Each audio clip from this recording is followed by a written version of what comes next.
La enfermedad de muerte. Vamos a estudiar cómo eliminar la enfermedad del pecado. Cuando eliminamos la enfermedad del pecado, podemos ser sanos de cualquier enfermedad, del cáncer, de cualquier virus, de cualquier.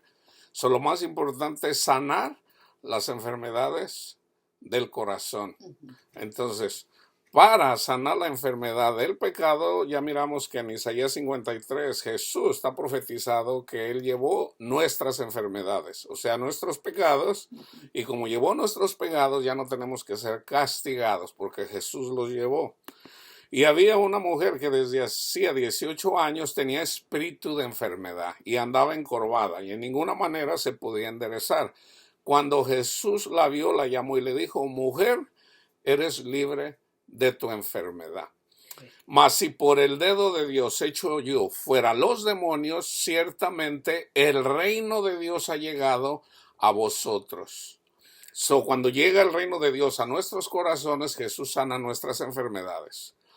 Mas si yo, por el Espíritu de Dios, que es lo mismo que el dedo de Dios son los ángeles de Dios fueron los que escribieron los 10 mandamientos, los ángeles de Dios son los que vienen y ponen en nuestra mente y nuestro corazón nuestros pecados, nos redarguyen de pecado para que no sigamos pecando. Pero si yo, por el Espíritu de Dios, echo fuera los demonios, ciertamente ha llegado a vosotros el reino de Dios. Habiendo reunido a sus 12 discípulos, les dio poder y autoridad sobre todos los demonios, sobre los espíritus, y para sanar enfermedades, y los envió a predicar el reino de Dios y a sanar los enfermos. En Mateo 10 dice: a estos dos envió Dios y les dio instrucciones diciendo: por camino de gentiles no vayan, y en ciudades samaritanos no entren, sino ir antes a las ovejas perdidas de las casas de Israel. Yendo, predicar diciendo: el reino de los cielos se ha acercado. Sanad enfermos, limpiad leprosos, resucitad muertos, echad fuera demonios. De gracia recibiste, dad de gracia. La gracia de Dios es el Evangelio, Cristo Jesús.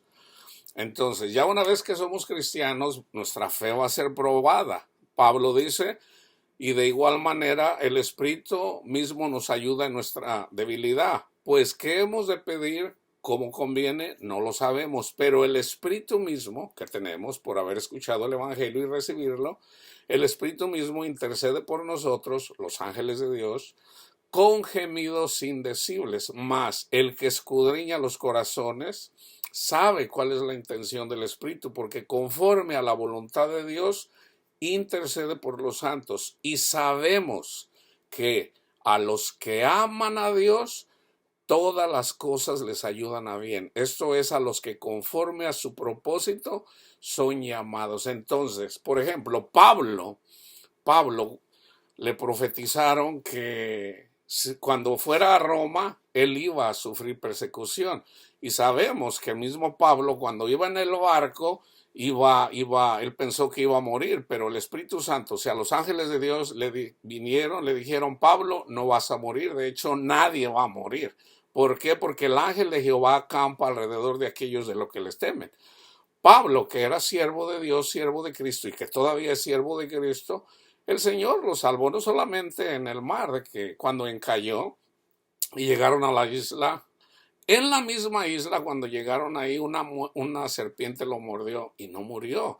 Y Dios usó eso. Todas las cosas nos ayudan para bien. Obviamente la mordedura de una serpiente duele, pero Pablo no cayó muerto. Las personas que estaban ahí dijeron: wow, este es un hijo de Dios. Entonces esa fue la ocasión, eso fue lo que Dios usó para que Pablo les predicara el Evangelio, y algunos de ahí creyeron el Evangelio. Al último se trata de predicar el Evangelio. ¿Para qué? Para que las personas sean sanas, para que la gente tenga paz en sus corazones. Nosotros no podemos tener paz si tenemos miedo.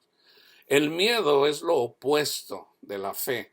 La fe viene de Cristo. Cristo es el autor y el consumador de la fe. Entonces lo único que tenemos que hacer es poner los ojos en Jesús, el autor de la fe, y en la medida que hacemos eso, nuestra fe va creciendo en la medida que vamos conociendo su palabra y hacemos lo que el Espíritu nos dice que hagamos. El Espíritu Santo no nos va a decir que vayamos y andemos viendo pornografía, o que andemos en borracheras, o que andemos matando a nuestros hermanos. Entonces se trata de honrar a Cristo y amar a nuestro prójimo. No hay mayor forma de amar a nuestro prójimo que predicando el testimonio de Cristo Jesús. Cuando predicamos a Cristo Jesús y somos recibidos, las enfermedades de esas personas son sanadas. Una persona que no cree, ahí mismo viene la condenación. ¿Por qué? Es lo que dice Juan 3:16, y esta es la condenación, que los hombres amaron más las tinieblas que la luz. Y las tinieblas puede ser una falsa doctrina, así como lo hicieron las personas hipócritas del tiempo de Jesús. ¿Quiénes fueron los más hipócritas? Los pecadores que acusaban a los pecadores, o sea, los fariseos. No debemos de ser fariseos, debemos de ser como niños, escuchar la palabra de Dios. Si no somos como niños, no podemos entrar en el reino de Dios. La paz de Cristo esté con ustedes.